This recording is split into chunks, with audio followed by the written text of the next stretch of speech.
Қарашек пен махаббат, адалдық, опасыздық пен ар-ождан туралы астары терең туынды.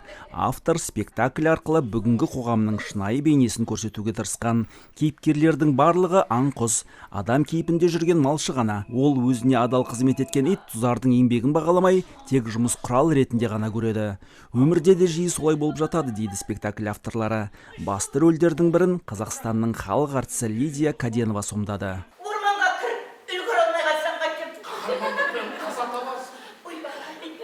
Мен өзім қоян ананы ойнадым. Сол бәрі келіп айтып жатыр. Енді менің жасыма қарай анандай жүгіреді деп ойламайды шығар. Сондай енді сүйікті қоян болып қалдыңыз деді ғой маған. Жалпы бұл Лондонға өз қаражатымен келіп, өнер көрсетіп отырған алғашқы жеке қазақ театры және оның тырнақалды жұмысы. Қолдаушысы да, демеушісі де өздері. Жобаның бастапқы кезде өзін-өзі ақтамайтыны анық. Қазіргі мақсат жергілікті көрерменнің талғамын зерттеп, болашақта сұраныс болатынына көз жеткізу.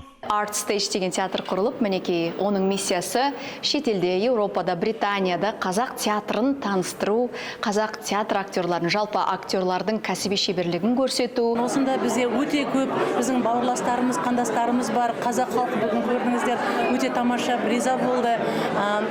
Сонымен қатар өте көп шетелдіктер де болды. Көрермендердің 30% шетелдіктер болды.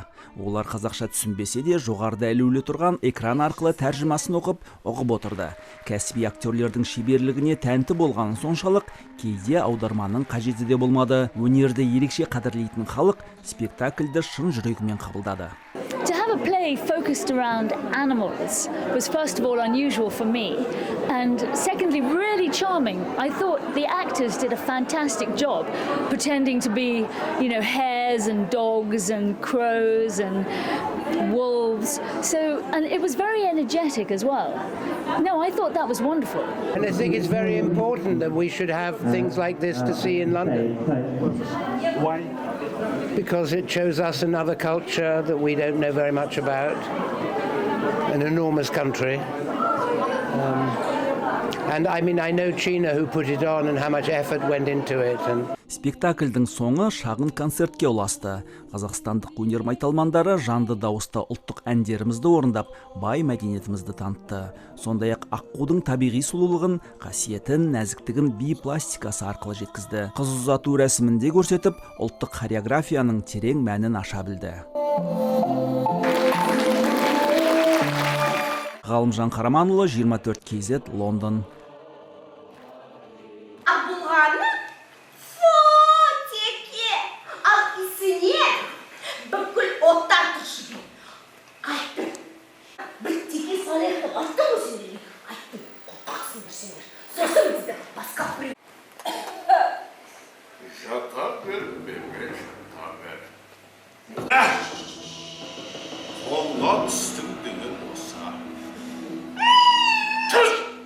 Қолға түсін, көзі қандай әдемі, жының қандай әдемі.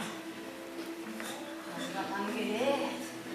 Итті есек бұл тұқшаны иісінен ажыратам, иісінен.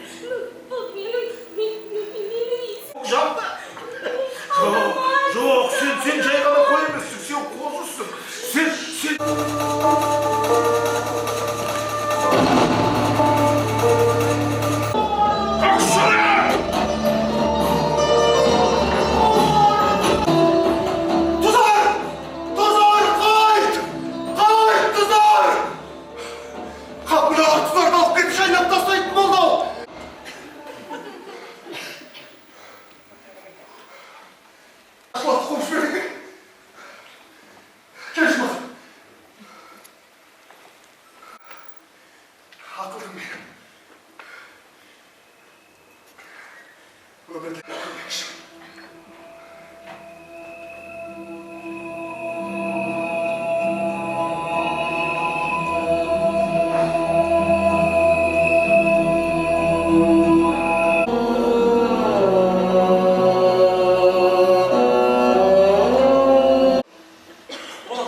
Бірдеңе сұрасам деп едім. ұшырастым ма? Көзім қарауытпай ма? Бүгін 4-ші күн. Ет тұрма қатқан қиқода тістегенім жоқ. Қарным тура қырарқама жабысып қап. Сен ызадан арып жүрсің, әміршін. Ам келгенше қызмет етіп жүрдім. Ақымақ десең, кетем. Міне, бұрнақ жылы. Өзіммен шұғылдаған бөлтірікте тіпті қамшырым да болған. Міне көрдің де. Мен де ұшқам келеді. Ұя салғым келеді. Ай, сен ұясыла тұққыс емессің ғой.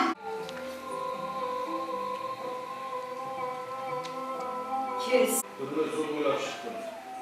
Ақыры бір келгенесің соған бұйыр. Іске кіріс уақыт аз. Іске кіріс.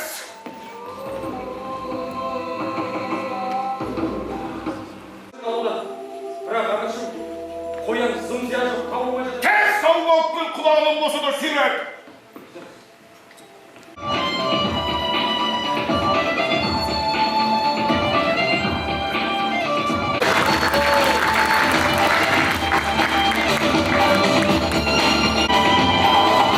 Есен саусыз ба? Құрметті қоншал.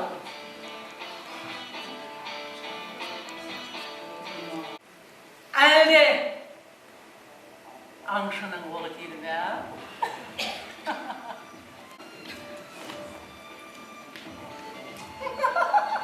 Білмеймін ғой.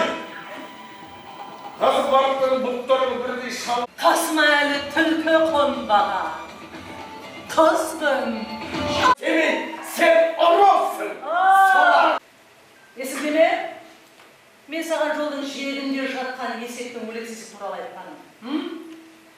Сол есектің сасығаны соншалықты аңдар.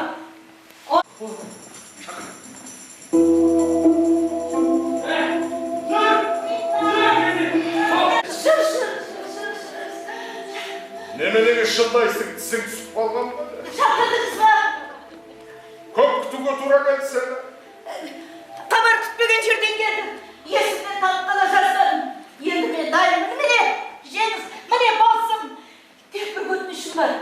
Жалынамын, менің балдарыма тимейінші. Өтінемін. Сіз шақырып дегенде мен енді қайтып оларды көрмейтінімді білдім. Емесін ұйықтатып кеттім. Құлындарым-ай, құрақандарым-ай, енді ұйқыларынан оянғанда аналары бұл дүниеде болмай. Жалынамын, тимейінші, оларға тимейінші. Нешеуі балаларың?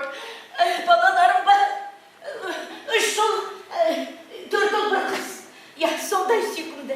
Тәп-тәпті, жұп-жұмсақ, әппақ көздері. Өлен-ай! Мен өлең айта алмаймын ғой. Биле! Біле!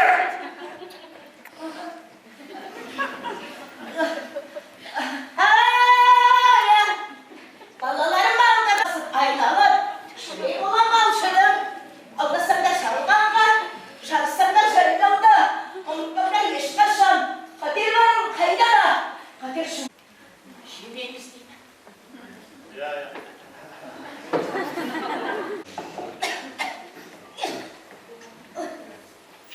Жиылмесің не? Отыр ана жерге. Қайда? Тез! Атты тұзақ. Міне біз оны өзімізге дос қылып алуымыз керек. Сонда ол бізге қой беріп тұрады. Қой!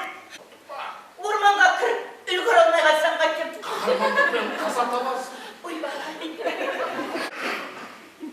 Эстафетті сылаң қабылдап алады.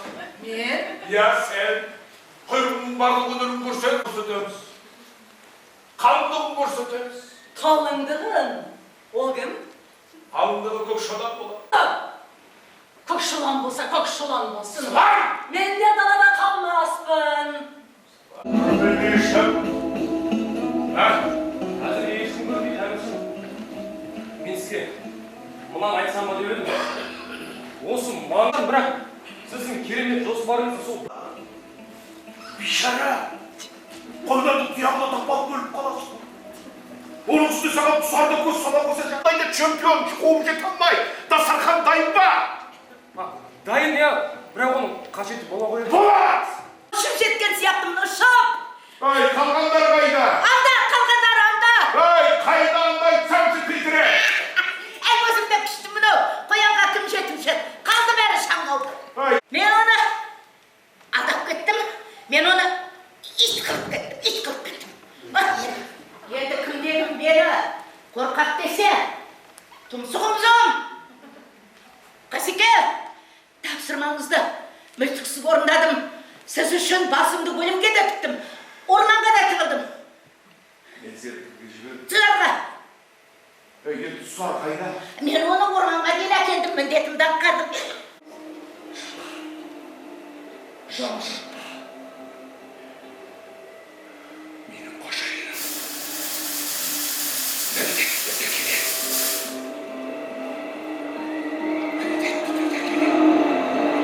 Саған барып бір кесе көлексе алып келейін, тым болмасаң жүрек жалғайсың ғой. Керек емес. Сенен ештей болмайым.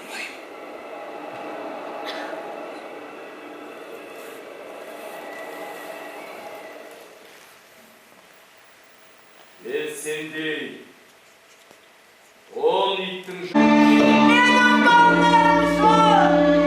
Менің қайтым айтшы. Балаларым сіз қалай болып өтсін? Қояннан сорлан бар ма екен? Біз бәрінен қорқуымыз керек. Бізге бәрінің әлі керек. Айтшы, мен не істеймін? Балаларым жоқ, не істеймін?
Hi, so nice to see you all here. I'm not that Fox anymore. It's my director, of course.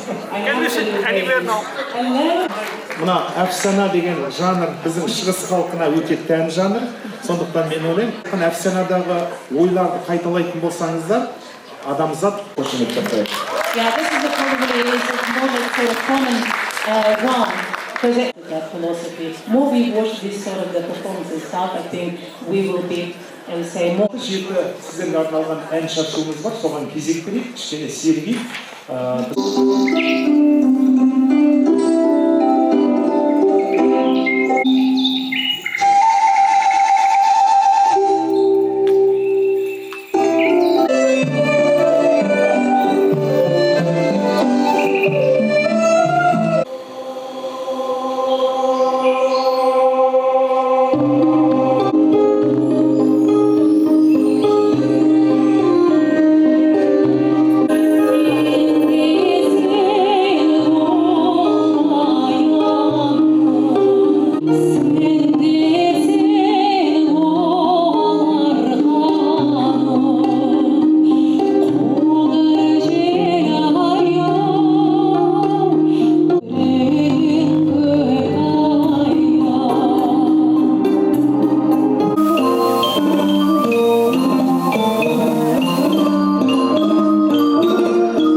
задавала партнерам, когда об артистах где-то сплетню услышу липучую, случай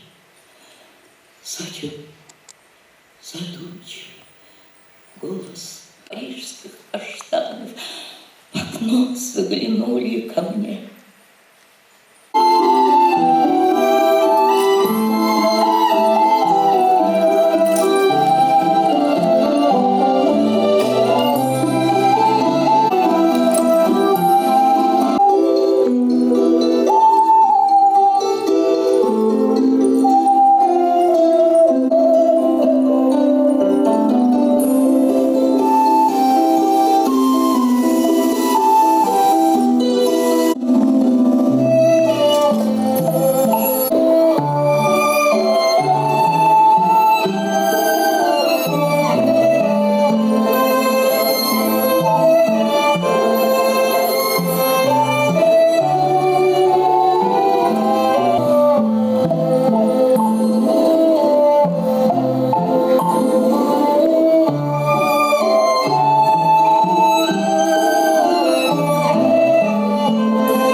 Атамекенді қоссайшы, Олжас.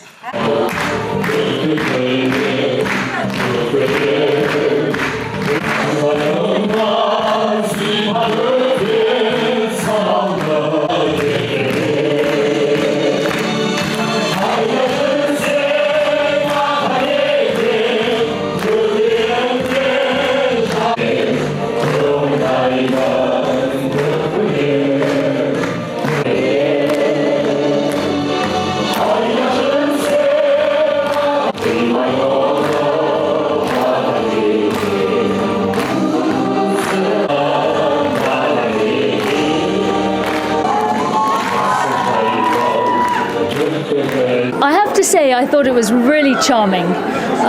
I've never been to a Kazakh theatre performance before, and so I didn't know what to expect at all. But it was really fun, really enjoyable. Who invited you to the show? So the producer, I think, is a friend of my husband's, and when she told us about it, I thought I have to come and see it because I don't think I've really been acquainted with Kazakh culture before. So, no, it's been really charming. So, and what about the concert? At the end? Yes. Well, the singing was wonderful. I particularly loved the movement of the hands of the dancers when you... and these are presumably historic, tribal kind of dances. Swan. Swan. Well, I saw the swan with the hands and the... Yes. But these go back a long way?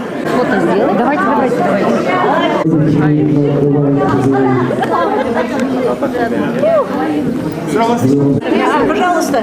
Почти.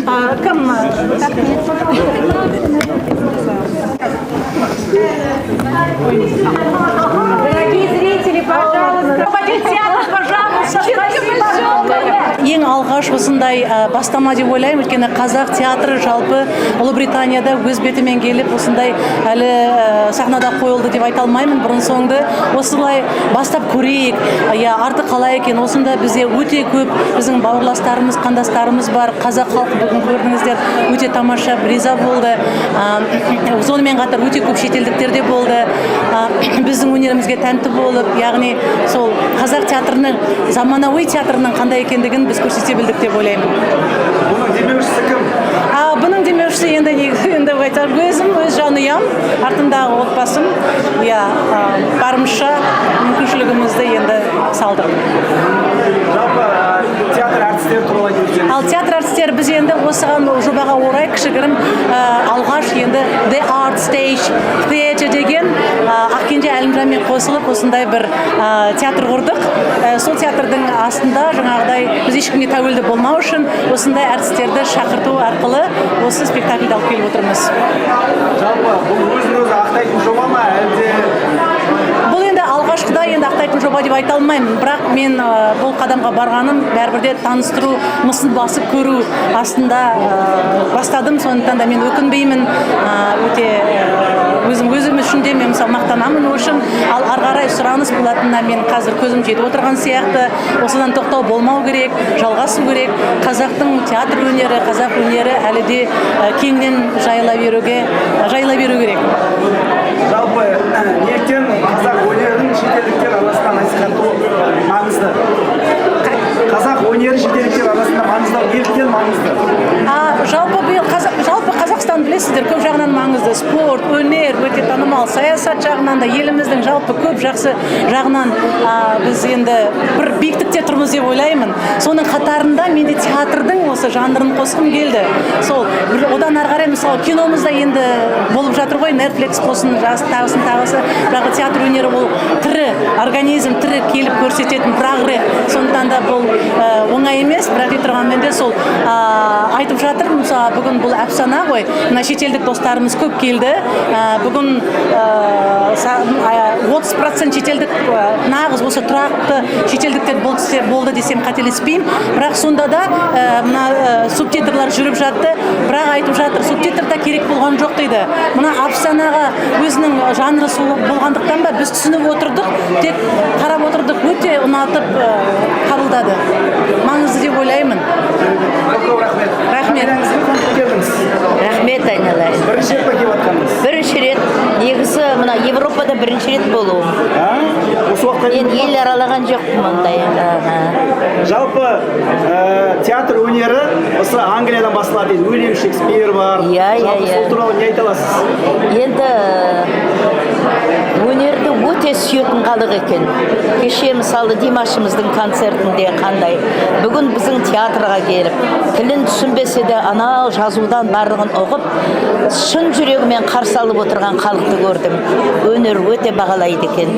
Ал енді Шекспирге келетін болсақ, біздің театрда да Ғабит Мүсірепов атындағы Алматының көп дүниелері ол кісінің қойылды. Өзіміз жас кезімізде талай кәдімгі Уильям атамыздың героиняларын ойнағанбыз енді. Ал бүгін осы Лондонға біздің сол Ғабит Мүсірепов театрында Шынар Қабышева деген бүгінгі осы кешті ұйымдастырған, осы жолғы сапарымызды ұйымдастырған қызымыз көп жыл актриса болып еңбек етті. Сол қызымыздың шақыртуымен осы Лондон қаласына келіп қалдық. Ең алғашқы Тырнақалды жұмысы оғыздың да. Енді бұдан кейін ары қарай өзі дамыта беретін шығар. Сол бірінші қарлығаштары біз болдық. Өте мен толқыдым, қорықтым, өйткені бәрі қатар келді. Димаштың концерті, одан кейін екінші күні біз, ал ол бала енді музыка тілі, ол барлығы көрермені, поклонниктері бар. Ал біз енді қазақ тілінде ойнаймыз, қалай болар екен деп. Жоқ, Құдайға шүкір, жерге қараған жоқпыз деп ойлаймын. Жақсы қарсы алдық көрермен, артынан кішкене концертіміз болды. Баяғы замандағыдай спектакльдің артынан концерт бердік. Шүкір, міне әлі кете алмай суретке түсіп автограф алып жатқан, жақсы тілектерін айтып жатқан халық. Бұл халықтың арасында неше түрлі ұлттар бар. Мен соған қуанып тұрмын. Қарапайым халықта, қарапайым жер басып жүрген адамда бір-біріне деген соншалықты үлкен жүрегін байқадым. Соғыс болмас екен. Адамдар бір-біріне, қарапайым адамдар ешқашан жамандық ойламайтын сияқты. Аузын ашса, ар жағында жүрегі көрініп тұрған халықты көрдім мен. Қалай қабылдады? Жаңа сахна қойған кезде спектакльді қалай қабылдады деп ойлайсыз? Соны айтып отырмын, өте жақсы қабылдады. Енді мен өзім қоян ананы ойнадым. Сол бәрі келіп айтып жатыр. Енді менің жасыма қарай анандай жүгіреді деп ойламайды шығар. Сондай енді сүйікті қоян болып қалдыңыз деді ғой маған. Мақтанып қояйын. Неліктен ол образ сізге бұйырды? Иә. Неліктен бұйырды дейсіз ба? Ой, ол үлкен әңгіме. Мен осы Майемиров деген режиссер қазір бастап келді ғой. Сол кісі жастарға роль таратқанда маған қоянның рөлді. Мен оқып көргенде айттым, Құдайым-ау, мынау деген бір отырады. Қалай мен болмайды, мен отырсам тұра алмаймын, тұрсам отыра алмаймын. Сосын айтты, жоқ, жастар жүгіреді, сіз отырасыз, бір жер отырғызып қоямын деп. Керісінше бәрі отырады, мен жүгіріп жүремін ғой, отырам. Енді осыдан 10 жыл бұрын ойнадым басқа өзімнің театрымда басқа спектакль, ол басқа қойылым. Онда кішкене жеңілдеу едім, қазір енді ауырлау қоян болды, мать героиня қоян. Я болмаса жасыңыз нешеде? Жасым 74-ке келем енді бұйырса. Алла қуат берсін. Иә, қай салада болмасын өзің, ең біріншісі адамгершілігіңді жоғалтпа, өмір жолыңда тек жақсы адам кездесін, өнердің биігінен көріне бер. Иә, мына ата-анаңның емес, бүкіл елдің қуанышы бол, жаным. Иә, аман жүр. Әумин, әумин, аман жүр. Жанымсың. Аман жүр. Менің аты жөнім Ақкенже Әлімжан, театр және кино актрисасымын. Енді кейбір көрермендер тележүргізуші ретінде таниды, үлкен ауқымды жобалардың жүргізуші ретінде. Енді бүгінгі кешке келетін болсақ, бұл өте біз үшін әсерлі кеш болды, көптен күткен кеш болды. Актриса ретінде мен 10 жыл, яғни театр актрисасы ретінде 10 жыл сахнаға шыққан жоқ болатын. Отбасылық жағдайларыма байланысты 7-8 жылдан бері Норвегияда тұрып, міне Қазақстанға оралғалы 2-3 жылда өзімнің кәсібіме оралудамын. Сонымен бүгінгі кеш, мен ойлаймын, қазақ өнерінің, қазақ театр өнерінің салтанат құрған кеші. Лондонда Бернард Шоу театрында, әйгілі Бернард Шоу театрдың көрнекті өкілінің театрында біз үшін өнер көрсету бұл үлкен мәртебе. Шынар екеуміз жалпы бір ұстаздан тәлім алған шәкірттерміз. Шынар менен жоғары оқыды. Сонымен біріміз Британияда, біріміз Норвегияда тұрып, осы қазақ өнерін қалай әлемге танытамыз, жалпы театр өнерін қалай әрі қарай көрсетсек болады деген оймен мінеке осы жоба дүниеге келді. Шынар осыған мұрындық болды. Сонымен The Art Stage деген театр құрылып, мінеке оның миссиясы шетелде, Еуропада, Британияда қазақ театрын таныстыру, қазақ театр актерларын, жалпы актерлардың кәсіби шеберлігін көрсету, осындай бір мәдени көпір салу, және де Қазақстанды да Британияның басқа да елдердің театрларымен таныстыру.